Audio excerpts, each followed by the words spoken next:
अस्सलाम वालेकुम वरहमतुल्लाहि वबरकातुहू।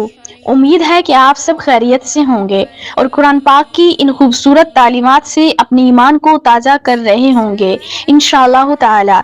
आज हमारी सीरीज़ का छठा हिस्सा है जिसमें हम सूरह अल बकरा की आयत नंबर 12 और 13 का तर्जुमा सुनेंगे। अल्लाह ताला फरमाता है, खबरदार हो जाओ कि यही लोग फसादी हैं, लेकिन वो इस बात को नहीं समझते। और जब इनसे कहा जाता है कि ईमान लाओ जैसे दूसरे लोग ईमान लाए हैं, तो वो कहते हैं कि क्या हम भी वैसा ही ईमान लाएं जैसा कि बेवकूफ़ ईमान लाए हैं। खबरदार हो जाओ, वही असल में बेवकूफ़ हैं, लेकिन वो जानते नहीं हैं। सुभानअल्लाह। अल्लाह पाक हमें मुनाफिकत और तकब्बुर से बचाए और हमें ऐसा कामिल ईमान अता फरमाए जो इसे पसंद आए। अगर आपको हमारी ये वीडियो पसंद आ रही है तो सवाब की नीयत से इन्हें अपने दोस्तों और घर वालों के साथ ज़रूर शेयर करें। जज़ाकल्लाहु खैरा।